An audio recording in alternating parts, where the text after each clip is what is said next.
Saint-Esprit. Amen. Remercions le Seigneur, rendons grâce au Seigneur en ces jours, lui qui nous a gardés et qui nous donne ce matin, oui, de continuer cette œuvre. Le psaume 66 dit ceci: faites à Dieu une ovation, gens du monde entier, célébrez par vos chants son nom glorieux, honorez-le par vos louanges. Dites à Dieu combien ce que tu fais est impressionnant. Face à ton immense puissance, tes ennemis abandonnent toute fierté. Que les gens du monde entier s'inclinent jusqu'à terre devant toi, qu'ils te célèbrent par leurs chants, oui, qu'ils te célèbrent, Seigneur. Alors, célèbre le Seigneur, ouvre la bouche et dis-lui merci pour quelque chose qu'il a fait pour ta vie au cours de la semaine passée. Bénis-le, prie avec nous. Dieu notre Père, nous te bénissons, nous te louons, nous te rendons toute la gloire pour, Seigneur, la semaine passée, pour ce que tu as fait pour nous. Tu nous as assistés, tu as demeuré avec nous, tu nous as conduits véritablement, ô Seigneur. Oui, dans les moindres détails de notre vie, dans les petites choses, tu étais avec nous. Dans ce que nous négligeons comme des choses viles, tu étais là, présent, et tu as conduit notre vie. Et ce matin, tu nous donnes encore de nous relever, de nous réveiller, Seigneur, pour marcher avec toi. Tu as dit, voici, je suis avec vous tous les jours, jusqu'à la fin du monde. Et Seigneur, la parole s'accomplit chaque jour, chaque instant. Même dans nos découragements, Seigneur, tu tends ta main pour nous secourir. Ce matin, tu veux nous donner encore la nourriture pour notre âme. Sois béni, Seigneur, par Jésus le Christ, notre Sauveur. Amen. Tu vas demander pardon à Dieu pour la semaine. Certainement que tu as posé des actes, même ce matin, des actes qui n'ont pas honoré le nom de Dieu. Alors demandons pardon à Dieu pour tout ce qui nous a éloignés un tant soit peu de lui. Seigneur, nous venons à toi ce matin et nous te demandons pardon. Nous te demandons pardon, Père très saint, pour notre incohérence avec ta volonté. Nous avons posé des actes, nous avons dit des paroles, nous avons regardé l'autre méchamment. Nous n'avons pas fait, Seigneur Dieu, ce que nous devons faire. Nous n'avons pas agi conformément à ta volonté. Tu seras même juste de nous châtier comme tu veux. Mais nous t'en supplions, Seigneur, prends pitié de nous. Prends pitié de nous. Fais-nous grâce ce matin et donne-nous, Seigneur, de nous approcher de toi de manière irréprochable à cause de Jésus-Christ qui est dans notre vie, en qui nous avons mis notre foi. Seigneur, ne nous traite pas selon nos fautes, mais traite-nous selon ta bonté infinie. Que toute la gloire te revienne par Jésus le Christ, notre Sauveur. Amen. Alors, frères et sœurs, voilà, je profite pour saluer Justine à Foix et toute l'équipe d'Anono. Féliciter Jean-Loup, Rodrigue Achou, Christelle Kouakou, voilà, Yann, fille du Saint-Père, Emma Soussou. Voilà, ceux que je n'ai pas vu défiler tout à l'heure. Que Dieu soit glorifié par votre vie. Aujourd'hui, nous commençons la semaine, voilà, que nous avons dédiée à la grâce du mariage, la grâce des foyers bénis, des mariages bénis. Vous voyez, en Marc 16, verset 20, la Bible dit que les apôtres sont partis prêcher la parole. Le Seigneur travaillait avec eux et confirmait leur prédication par les signes. Par des signes. Vous voyez, donc c'est ce que les apôtres prêchaient, que Dieu confirmaient pour dire que leur prédication venait de lui et que cette prédication était vraie. C'est pourquoi nous allons prêcher cette semaine sur ce thème. Seigneur, sauve-nous du célibat, de la stérilité et des divorces qui nous sont imposés par le diable pour un mariage béni. Pour un mariage béni. Voilà, donc nous allons développer ce thème pour donner l'occasion au Saint-Esprit, pour la gloire de Jésus-Christ, de visiter tous ceux qui sont dans le besoin. Tous ceux qui sont dans le besoin. Et donc ma prédication va concerner tous ceux qui sont appelés à la vocation du mariage, car le mariage est une vocation.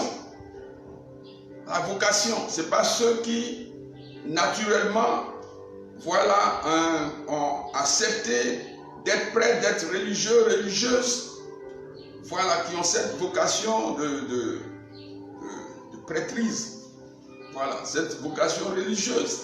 Mais ceux qui ont la vocation de se marier, mais qui rencontrent des difficultés, c'est à eux que je voudrais m'adresser ce matin, tout au long de la semaine. Alors quand je parle de mariage ici, je parle du mariage entre un garçon et une femme, un homme et une femme. Ce n'est pas les autres mariages. Mariage entre un homme, un garçon et une femme. Amen. Cette prédication s'adresse à toute personne qui vit un célibat véritable dans toutes ses dimensions. C'est-à-dire, il y a des gens qui n'ont même pas la grâce de recevoir un bonjour d'un homme, d'une femme, une invitation, un coup de fil. C'est à cela que je veux m'adresser. Ma prédication s'adresse à toute personne qui va d'échec en échec dans ses relations sentimentales. Ces relations n'ont jamais abouti à quelque chose de bon. Ma prédication s'adresse à toi, si tu vis cette situation. Ma prédication s'adresse à toutes ces personnes qui ont été brisées profondément, au point qu'elles se sont repliées sur elles-mêmes, elles se sont renfermées sur elles-mêmes. Pourquoi? Parce qu'elles étaient à une seconde de leur bonheur du mariage et un événement a surgi pour empêcher, pour annuler ce mariage. On le sait comment. Et le mariage a été annulé alors que les personnes étaient prêtes, habillées. Ces personnes étaient profondément blessées et aujourd'hui traversent des moments très très difficiles. Mon frère, ma soeur, si tu es dans ce cas, cette semaine, la prédication s'adresse à toi. Ma prédication s'adresse à toutes ces personnes mariées, mais qui depuis leur mariage vivent ce que j'appelle un calvaire, un chaos, la misère. Et c'est le regret qui les accompagne. C'est du feu véritable dans leur foyer. L'amour a disparu et la haine a surgi dans le foyer. Ma prédication cette semaine s'adresse à toi. Ma prédication s'adresse à toutes ces personnes qui ont connu des moments heureux dans leur foyer, mais aujourd'hui, qui sont contraintes de retourner à la case départ, c'est-à-dire dans leur famille. Ils ont perdu leur foyer et ces personnes sont devenues la risée de leurs voisins, de leur entourage, de leur propre famille. Ma prédication s'adresse à toi si tu vis ce moment. Vous pouvez partager parce que nous savons qu'il y a beaucoup de choses qui se vivent. Nos frères et sœurs vivent des tourments dans leur vie. Alors partagez pour que le Seigneur se serve de cette modeste prédication pour sauver ceux qui doivent être sauvés. Ma prédication s'adresse à vous tous, pour diverses raisons. Voilà. Vous peut-être qui êtes au bord du divorce, vous qui n'avez pas d'enfants, vous qui êtes dans des foyers, mais qui vivez ce que j'appelle des formes de célibat. Votre mari n'a jamais été là. Et même quand il est là, il n'y a aucun rapport entre vous. Cela fait des années que vous êtes dans ces foyers, vous souffrez au fond de vous-même, mais vous ne pouvez pas l'expliquer à qui que ce soit. Si vous vivez ces situations, ma prédication s'adresse à toi. Alors, je parle donc de toutes ces personnes qui sont mariées, et surtout les femmes, mais votre mari est tout en partie, tout en partie, tout en partie. Alors Dieu veut faire quelque chose pour ta vie. C'est pour cela qu'il nous a inspirés à commencer cette semaine par cette prédication qui a pour thème, je le rappelle, Seigneur, sauve-nous du célibat, de la stérilité et des divorces imposés par le diable pour un mariage béni. Vous retenez la finale surtout pour un mariage béni. Alors ma prédication s'adresse aussi aux hommes comme aux femmes qui ont été envoûtés. Que ce soit par les femmes ou par les hommes, et qui sont devenus des bénis, oui, dans leur foyer. Ils n'ont plus de raison. Ils font tout ce qu'on leur dit de faire. Des choses qu'un mari ne doit pas faire. Des choses qu'une femme, c'est surtout les maris. Tu souffres. Tu ne sais même pas que tu souffres. Alors si tu as été envoûté, si les fondations de ton mariage ont été faussées, si quelqu'un utilisait des envoûtements, des talismans pour te marier, cette prédication s'adresse à toi. Vous, les parents aussi, les beaux-parents.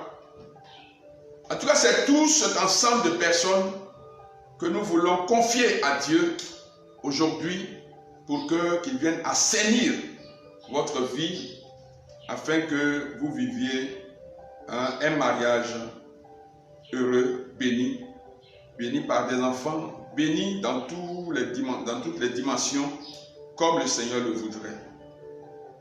Alors, Dieu a donc une bonne nouvelle pour toi, pour moi. Et donc, nous sommes ce matin, nous commençons aujourd'hui, lundi 18 mai. Nous irons jusqu'à vendredi. Nous allons répéter les choses, prier pour vous. Sur la base de la volonté de Dieu, c'est-à-dire de la parole de Dieu, je voudrais que tu sois présent.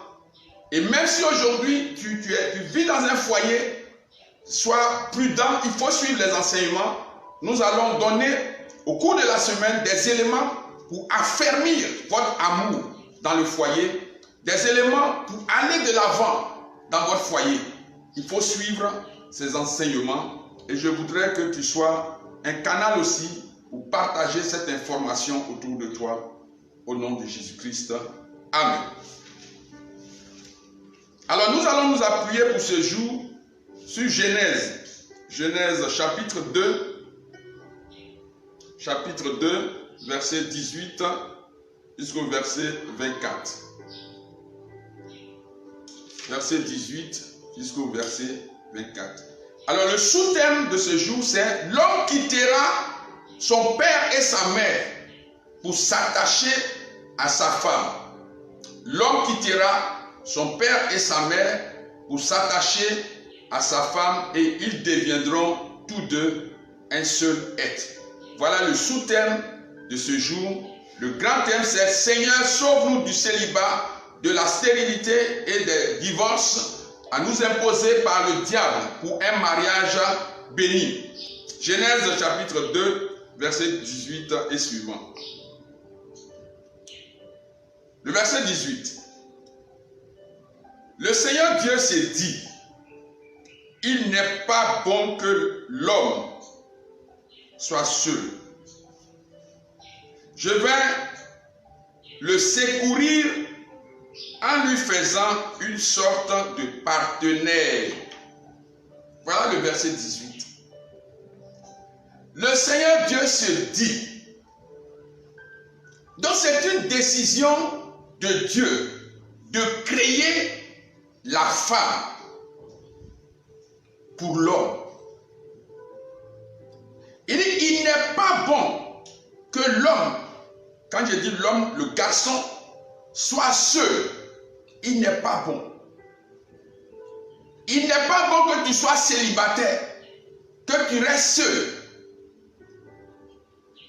Et Dieu dit, je vais le secourir. Vous soulignez ici dans cette version simple-là, le verbe secourir, en lui faisant une sorte de partenaire. Partenaire. Cela sous-entend que Dieu va faire un être qui sera pour cet homme-là un secours. Un secours. Une aide. Amen.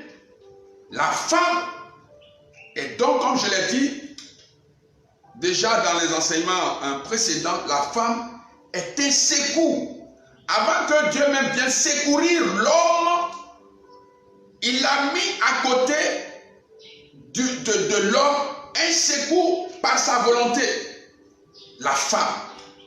Si tu es femme, que tu m'entends, tu es un secours pour quelqu'un dans ce monde. Tu es un secours pour quelqu'un. Tu es une aide, pas pour tout le monde, mais pour quelqu'un, pour une personne. Amen. Alors quand nous allons dans le mariage, quelles sont les motivations réelles que nous avons au fond de notre cœur?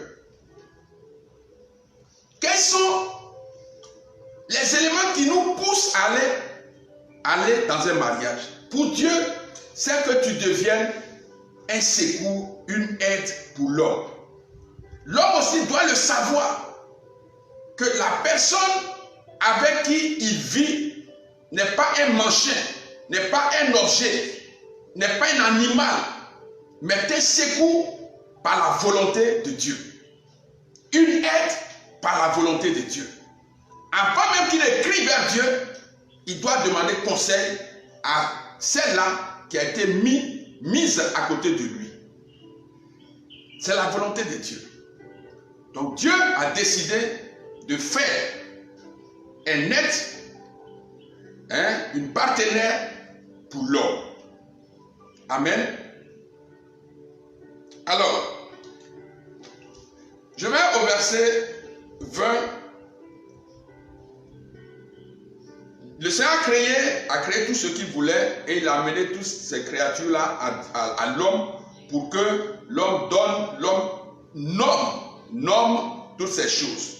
Mais il ne trouva pas de partenaire capable de le secourir. L'homme ne trouva pas de partenaire capable de le secourir. Capable. Je veux que tu soulignes ça. Il ne trouva pas de partenaire capable de le secourir. Ça veut dire que lorsque Dieu va créer la femme, il va mettre en la femme la capacité divine, les moyens divins de secourir, de venir en aide à l'homme. C'est Dieu qui donne ça. C'est vrai que spirituellement, vous voyez, les femmes ont cette capacité très élevée par rapport à l'homme. La femme sent les choses plus que l'homme. Pourquoi? Parce que Dieu l'a fait différemment. Il lui a donné une certaine capacité qui n'est pas forcément en l'homme. Ma soeur, toi qui m'écoutes, ne te néglige pas. Demain, on va voir ces détails-là. Il y a une capacité divine en toi. Dieu introduit en toi quelque chose qui vient compléter, qui vient te donner les moyens nécessaires pour être utile à côté de cet homme vers qui Dieu va te conduire. Une capacité que tu ne dois pas brader. Tu ne dois pas brader cette capacité. Elle t'a été donnée pour être le secours, pour secourir l'homme de ta vie. Pas pour secourir tous les hommes de la terre. Pas pour secourir tous les hommes. Voilà. Tu n'es pas un secours pour tous les hommes. Tu es un secours pour quelqu'un dans ce monde. Amen. Et au verset 21, la Bible dit, alors le Seigneur Dieu fit tomber l'homme dans un profond sommeil. Il lui prit une corde et referma la chair à sa place. Avec cette corde, le Seigneur fit une femme et la conduisit à l'homme. Ça veut dire qu'il y a un vide. Il y a un vide en l'homme. Et ce vide, il n'y a qu'une seule personne dans ce monde qui a été faite pour combler ce vide avec les mesures nécessaires, les mesures uniques qui viennent combler ce vide qui est en l'homme. Dieu n'a pas pris 10 000 côtes. Voilà. Donc à chaque homme correspond une femme. Bon, ce que nous regardons dans ce monde, c'est des faits, mais ce n'est pas la réalité. On peut aller ici, avoir 10 000 femmes, avoir tant. Ça, c'est des faits. Mais la réalité, c'est qu'il y a une pièce unique que Dieu a créée pour combler le vide qui se trouve dans chaque homme. Dans chaque homme. Donc, la prière, c'est de retrouver sa pièce unique. Amen. Amen. Alors le Seigneur Dieu fit donc tomber l'homme et il prit la corde et il en fit ce que je viens de vous dire. Au verset 23, en la voyant, celui-ci s'écria, « Ah, cette fois, voici quelqu'un qui est plus que tout autre du même sang que moi. On la nommera compagne de l'homme, car c'est de son compagnon qu'elle fut tirée. » Voilà. Quand vous allez, avec la grâce de Dieu, trouver votre autre partie, votre autre partie, il y aura une joie qui va venir. Ce n'est pas un coup de foudre, hein? Ce n'est pas les coups de foudre comme ça, pour 2 secondes, 3 secondes là, mais une joie inexprimable qui va surgir de votre cœur. C'est comme si il y avait un aimant qui vous a attiré l'un l'autre. Et votre joie est inexprimable.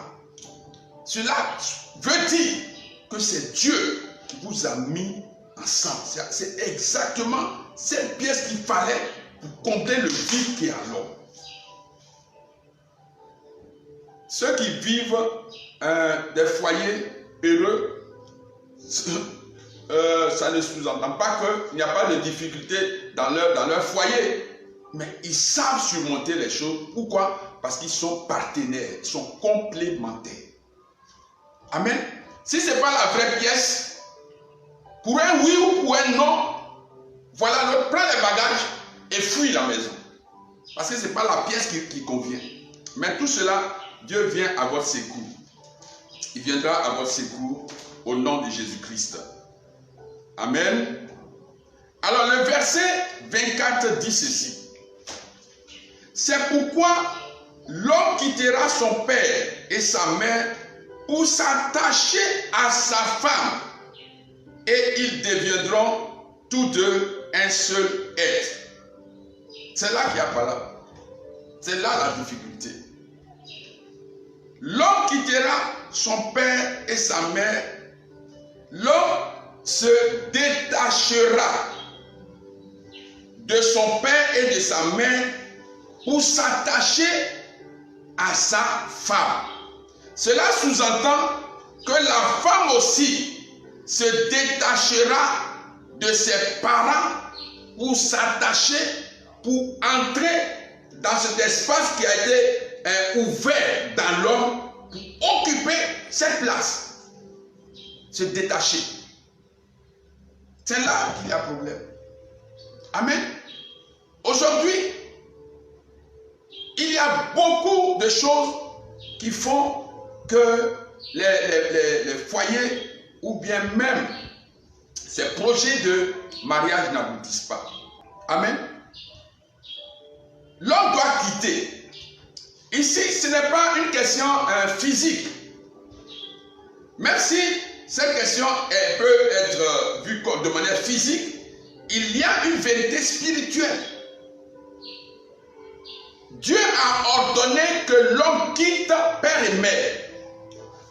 Mais vous allez voir dans des foyers, dans des familles, pas foyers, dans des familles, où les filles, les femmes, les filles ou les hommes sont en lien, connaissent des liens humains avec leurs parents. Il peut arriver que les parents, l'un des parents, je ne dis pas que c'est dans toutes les familles, hein, l'un des parents soit le mari ou la femme de son enfant, spirituellement. Donc, refuse de laisser partir l'enfant. Il y a des parents qui marient leur enfant spirituellement. Ce n'est pas nouveau pour toi et pour moi. Il y a des enfants qui sont mariés à des esprits de la famille. Donc, ils sont maintenus dans la famille. Et qui ne peuvent pas quitter père et mère. Il y a cette réalité. Il y a des familles où les aînés, par exemple, surtout les aînés, sont immobilisés dans la famille. Ils sont faits de sorte qu'ils ne se marient pas, qui ne quittent pas la famille, qui ne quittent pas leurs parents, mais qui restent là pour s'occuper de leurs neveux, de leurs nièces, des membres de la famille. Eux, ils sont maintenus et la famille, le père ou la mère ne veut pas les lâcher pour qu'ils partent. Ne peut pas quitter la famille pour aller s'attacher à leur femme. Et quand bien même ils sont mariés, quel genre de mariage? Vous comprenez? Dieu dit, l'homme quittera, l'homme se détachera de son père et de sa mère. Amen. Il y a plusieurs raisons que vous connaissez. C'est pour ça qu'on connaît, il y a tellement d'échecs, autant de divorces que de mariages aujourd'hui. Pourquoi? Parce que l'élément fondamental dans le mariage même n'a pas été respecté. Des choses spirituelles ont été faites dans la vie de plusieurs personnes. Des alliances tissées pour que personne ne se marie dans la famille. Pour maintenir tout le monde dans l'esclavage au sein de la famille. Des gens ont forcé pour se marier, mais ils sont retournés à la case départ avec leurs enfants, leurs bagages, pour dormir dans le salon de leur famille, de leurs parents. Pourquoi? Parce que les liens n'ont pas été brisés. Je ne dis pas que tout cela, tous ces événements, ces échecs-là sont du fait des parents. Parce que vous-même, si tu es allé marier quelqu'un en utilisant l'envoûtement, le jour où l'envoûtement finit, le mariage est brisé. Il y a plusieurs raisons.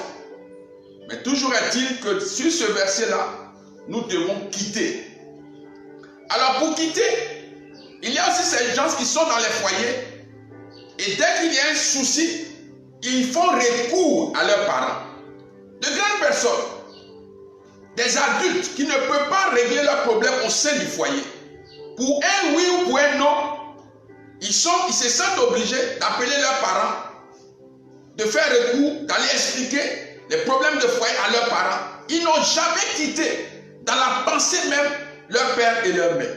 Comment tu peux construire un foyer? Comment tu peux construire un foyer? Tu dois t'attacher à l'homme, à ton partenaire. C'est à deux que vous fondez ce foyer. Beaucoup de ces événements viennent briser les foyers. Il y a des gens qui ont été, je dirais des personnes qui ont été maudites par leur premier homme partenaire, pour un oui, pour un non. Mais aujourd'hui, qu'on ne regarde plus comme femme, qui se promène ça et là. été envoûtés. Parce que dès le départ, la fondation de leur foyer ou bien de leur relation sentimentale a été faussée. Et parfois, c'est la femme qui est, excusez-moi, mais qui escroque. Le monsieur, voilà, qui a fait des choses, pas qu'elle aimait l'homme, mais qui a utilisé des manières pour soutirer de l'argent à ces hommes. Et quand ces hommes se sont rendus compte, eux aussi, ils sont allés là où ils devaient partir pour créer des problèmes à certaines personnes. Mais c'est tout cela que nous voulons voir en cette semaine, pour prier les uns pour les autres, pour que le mariage soit possible dans vos vies et que ce soit des mariages bénis. Aujourd'hui, la Bible nous dit que l'homme quittera son père et sa mère pour s'attacher à sa femme et ils deviendront tous deux un seul être. Voici la volonté de Dieu. Alors, si tu vis des situations très difficiles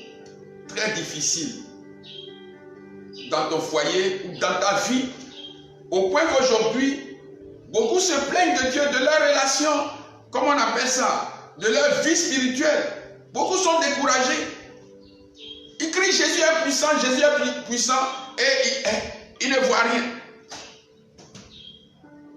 Jésus est merveilleux et ils ne voient rien. C'est vrai que ça peut arriver. Mais je prie que cette semaine, le Seigneur se penche sur ton dossier.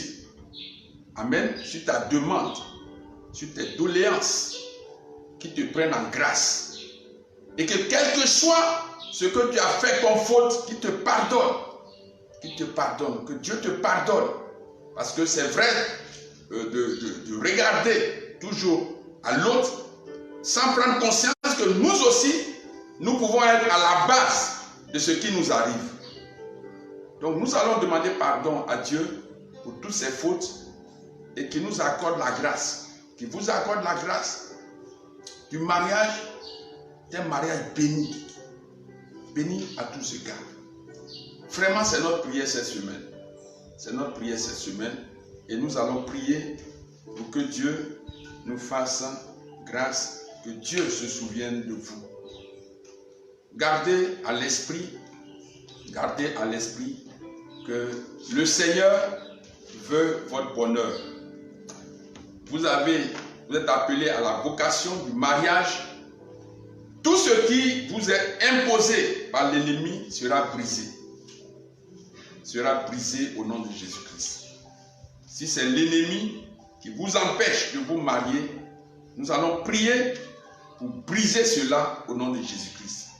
Maintenant, si c'est une volonté de Dieu, vous convenez avec moi que je ne suis pas en mesure, on ne peut que négocier avec le Seigneur pour qu'il voie dans votre plan, dans son plan pour votre vie, la grâce du mariage, de l'insérer, si cela est de sa volonté.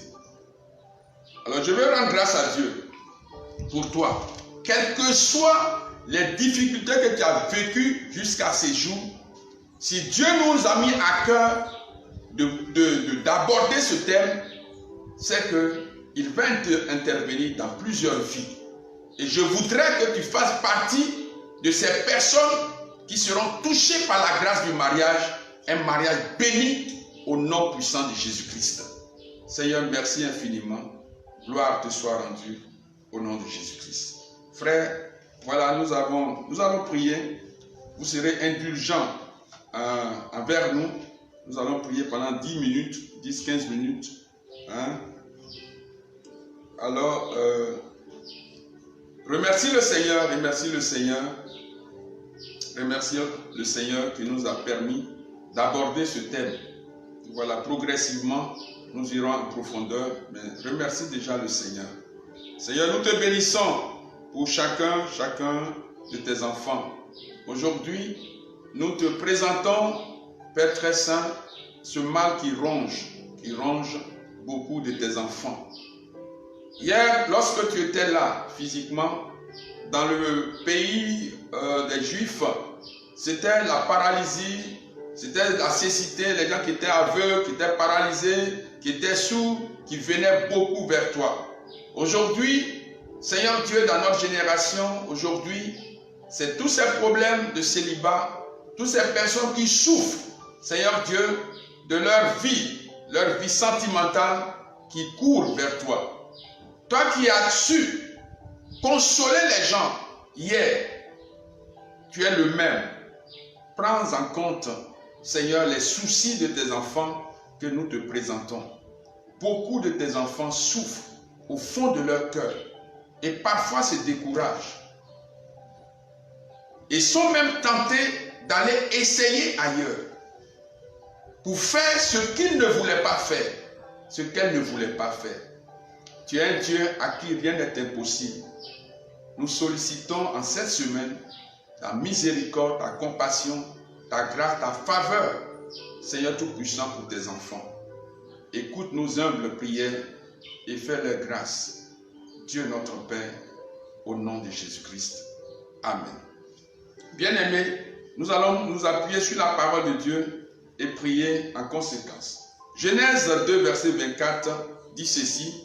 C'est pourquoi l'homme quittera père et mère pour s'attacher à sa femme, et ils deviendront tous deux une seule chair.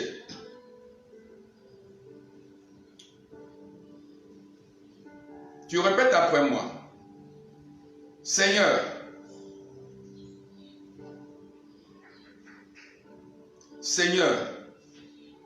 tu dis, l'homme quittera son père et sa mère pour s'attacher à sa femme, et ils deviendront tous deux une seule chair. Tu dis, l'homme quittera son père et sa mère pour s'attacher à sa femme, et ils deviendront tous deux une seule chair. Seigneur notre Dieu, sur cette parole, que soit brisé tout lien humain, spirituel, qui m'attache encore à mon père et à ma mère, ou à qui que ce soit, et qui m'empêche de m'attacher à ma femme, si tu es homme, à mon mari. Seigneur, au nom de Jésus-Christ, tout lien spirituel humain qui m'a jusque maintenant, jusqu'aujourd'hui, empêché de me marier, ces liens sont brisés aujourd'hui même au nom de Jésus-Christ. Ces liens sont brisés aujourd'hui au nom de Jésus-Christ. Je déclare que ces liens sont brisés aujourd'hui même au nom de Jésus-Christ. Tous ces liens qui m'ont empêché de me marier, ces liens humains, Seigneur, de mes parents, sont brisés aujourd'hui même au nom de Jésus-Christ. Pour la 5e fois, je déclare que ces liens spirituels humains qui m'ont attaché à mes parents et qui m'ont interdit de me marier, qui ont été des blocages dans mon mariage, sont brisés totalement, définitivement, au nom de Jésus. Seigneur, je déclare que ces liens sont à jamais brisés, brisés, brisés, brisés, au nom de Jésus-Christ. Je te remercie, Seigneur, car pour moi, ces liens sont brisés au nom puissant de Jésus. Merci, Seigneur. Remercie le Seigneur qui brise ces liens. Dans la foi, remercie le Seigneur. Tout ce qui t'attachait à un quelconque parent, à ta famille, et qui t'empêchait de vivre une relation stable, est brisé par la parole de Dieu. Amen. Genèse 24, verset 7. C'est Abraham qui parle à son serviteur. qui devait aller chercher une femme pour son fils Isaac. Il dit ceci, le Seigneur, le Dieu des cieux, tu répètes après moi, le Seigneur, le Dieu des cieux, enverra son ange devant toi pour que tu ramènes de là-bas une femme pour mon fils. Amen. Prie après moi. Seigneur, ordonne à ton ange de m'aider à trouver mon mari, si tu es une femme, à trouver mon mari, à trouver ma femme, au nom de Jésus-Christ. Seigneur, ordonne à ton ange aujourd'hui de m'aider à trouver l'âme sœur que tu as préparée pour ma vie, au nom de Jésus-Christ. Seigneur, sur la base de Genèse 24, verset 7, ordonne à ton ange de m'aider à trouver l'âme sœur de ma vie au nom de Jésus-Christ. Amen. Amen. Nous allons prier sur la base de Genèse 2, verset 23. Celui-ci se cria, c'est l'homme, ah, cette fois, voici quelqu'un qui est plus que tout autre du même sang que moi. On la nommera compagne de l'homme, car c'est de son compagnon qu'elle fut tirée. Vous voyez, quand vous allez rencontrer l'âme, votre âme sœur, il y a une joie indescriptible qui va surgir de votre cœur. Ce n'est pas un coup de foudre, c'est une joie réelle, une paix intérieure. Et nous allons prier en conséquence pour que tous ces gens qui tournent autour de vous ne viennent pas briser une fois votre cœur. Donc qu'il y ait ce signe-là qui surgisse de vous quand vous serez en face de l'homme de votre vie. Seigneur, notre Dieu, crée en moi une joie que je n'ai jamais expérimentée quand je serai en face de l'âme sœur que tu as préparée pour moi, pour un mariage béni au nom de Jésus-Christ. Seigneur notre Dieu, crée en moi une joie que je n'ai jamais expérimentée quand je serai en face de l'âme sœur que tu as préparée pour ma vie, pour un mariage béni au nom de Jésus-Christ. Seigneur notre Dieu, sur la base de Genèse 2, verset 23, crée en moi une joie que je n'ai jamais expérimentée quand je serai en face de l'âme sœur que tu as préparée pour moi, pour ma vie, pour un mariage béni au nom de Jésus-Christ. Amen. Prions avec Genèse 24, après le verset 63. Un soir, qu'il était sorti se promener dans la campagne, Isaac leva les yeux et vit arriver des chameaux. Quand Rebecca aperçut Isaac, elle sauta à bas du chameau et demanda au serviteur, « Qui est cet homme qui vient à notre rencontre dans la campagne ?» « C'est mon maître, répondit le serviteur. Aussitôt, elle se couvrit le visage de son voile. Le serviteur raconta à Isaac tout ce qu'il avait fait. Verset 67.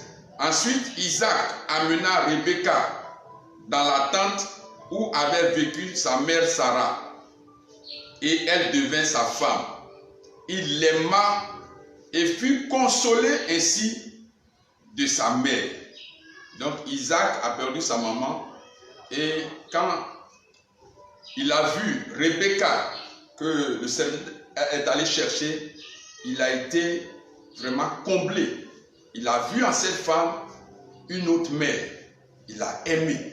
Nous allons prier le Seigneur.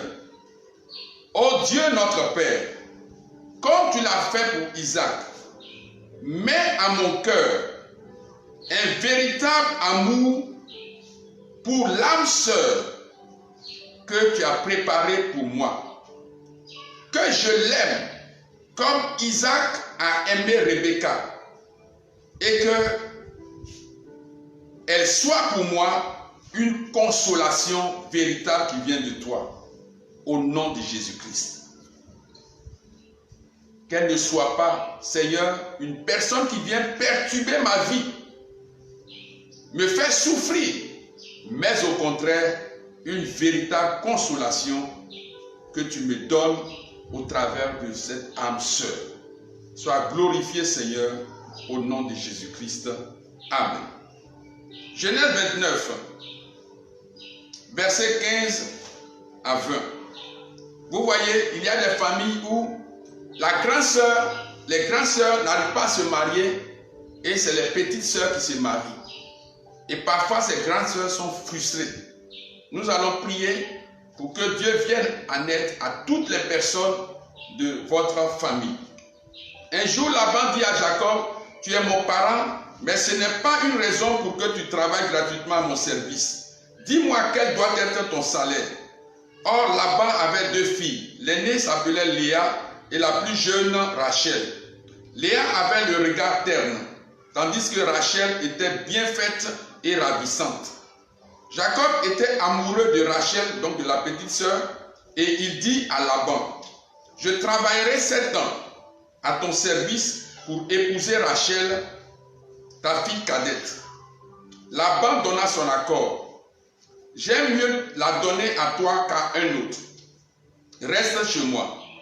Pour obtenir Rachel, Jacob resta 7 ans au service de Laban, mais ces années lui semblèrent passer aussi vite que quelques jours, tant il l'aimait. Puis Jacob dit à Laban, le délai est écoulé, donne-moi ma femme, je veux m'unir à elle. Voilà. Donc pour pouvoir avoir la femme, il a travaillé 7 ans. Il y a des gens qui vivent en concubinage et qui doivent se marier, mais qui n'ont pas les moyens. Vous comprenez? Nous allons prier pour que Dieu vous aide ou aide votre futur partenaire, mari, à avoir les moyens nécessaires pour le mariage, pour la dot, pour tout ce que voilà, nécessite votre union. Si vous êtes donc en concubinage, si vous vivez et que cela fait défaut, prions le Seigneur. Seigneur notre Dieu, sur la base de Genèse 29, versets 15 à 20, aide-nous à réunir les moyens nécessaires pour faire face à la dot, au mariage civil et religieux, afin que notre union, Seigneur, soit parfaite au nom de Jésus-Christ. Que les moyens ne nous fassent pas défaut dans notre projet de mariage au nom de Jésus-Christ. Amen. Amen. Laban donc pour le mariage invita tous les gens du lieu au repas de noces. Mais le soir, il prit sa fille Léa. Et la conduisit à Jacob, qui passa la nuit avec elle. Laban avait donné Zilpa comme servante à sa fille. Le matin, Jacob s'aperçut que c'était Léa, ce n'était pas sa chérie Rachel. Il alla dire à Laban, que m'as-tu fait là? N'est-ce pas pour épouser Rachel que j'ai travaillé à ton service? Pourquoi m'as-tu trompé? Laban lui répondit, écoutez bien, ce n'est pas la coutume dans notre région de marier la cadette avant sa sœur aînée. Fini la semaine de noces avec l'aînée, nous te donnerons aussi la plus jeune si tu travailles encore 7 ans pour moi. C'est pas facile, hein? Pour se marier, c'est pas facile. Alors nous allons prier. Dieu sait ce qu'il fait pour que toute chose qui empêche les aînés dans des familles de se marier soit brisée. Soit brisée. Ça c'est très important. Si tu as des grandes sœurs qui ne sont pas encore mariées, si tu as des aînés qui ne sont pas mariés, nous allons ensemble prier pour qu'il n'en soit pas ainsi. Seigneur notre Dieu, que toute chose qui est faite dans le monde spirituel pour enfermer les aînés, que ce soit des filles ou des hommes, dans des formes variées de célibat, contre la volonté des concernés. Que toutes ces choses soient brisées aujourd'hui au nom de Jésus. Que ces choses, Seigneur, ces décisions spirituelles soient annulées au nom de Jésus-Christ. Et que la volonté de Dieu pour ces concernés soit accomplie aujourd'hui en leur faveur au nom puissant de Jésus-Christ. Amen. Verset Genèse 29, la suite on va aller très vite parce qu'il est presque temps. Jacob donna son accord, il acheva la semaine de noces avec Léa, puis Laban lui accorda, Rachel. À Rachel, il donna Bila comme servante. Jacob passa la nuit avec Rachel et il l'aima plus que Léa. Amen. Donc après l'aîné, la petite sœur aussi s'est mariée. Prie avec moi. Seigneur, que la grâce du mariage qui a été, Seigneur Tout-Puissant, impossible jusqu'à ces jours dans des familles, soit répandue sur tous les membres de ma famille, sur tous les membres de ma famille, que ce soit des hommes ou des filles, que le mariage soit répandu et que, Seigneur, tous ceux de notre famille, les enfants, les petits-enfants, entrent dans cette grâce de Dieu aujourd'hui au nom de Jésus. Nous répandons, nous brisons tout lien de célibat, quelle que soit la forme, quelle que soit l'origine, dans votre famille au nom de Jésus. Et nous ouvrons les portes de votre famille, oui, de ta famille, toi qui m'écoutes, à la grâce du mariage maintenant, pour tous, au nom puissant de Jésus. Toutes les décisions qui ont été prises dans ta famille pour que vous ne vous mariez pas, viennent d'être cassées au nom puissant de Jésus. Recevez la grâce du mariage ce matin pour tous, au nom de Jésus. Mariage entre l'homme et la femme s'entend. Merci Seigneur. Merci infiniment. Rapidement, un point de prière et le reste nous allons faire demain. Genèse 26, verset 24. Ésaü avait 40 ans quand il épousa deux femmes, Hittite, Yéhodite, fille de Béri, et Bashmat, fille d'Élon. Elles rendirent la vie amère à Isaac et à Rebecca. Voilà, Ésaü n'a pas eu la chance, il s'est marié, mais ces femmes ont rendu la vie amère à leurs beaux-parents. Nous allons prier pour qu'il n'en soit pas ainsi pour toi. Seigneur, accorde-moi la grâce d'être en bon terme avec mes beaux-parents et vice-versa. Que je ne sois pas un bourreau pour eux et qu'ils ne soient pas non plus des bourreaux, des perturbateurs de mon foyer au nom de Jésus-Christ. Crée entre nous un lien fraternel pour que nous puissions nous entendre et que, Seigneur, leur bénédiction nous accompagne partout où nous serons au nom puissant de Jésus-Christ. Seigneur, merci pour les portes du mariage que tu ouvres dans ma vie et dans la vie de nos frères et sœurs, aujourd'hui même, au nom puissant de Jésus. Bénis chacune de nos vies, bénis chacune de nos vies, et Seigneur, glorifie-toi dans notre vie, aujourd'hui et demain, au nom puissant de Jésus. Amen.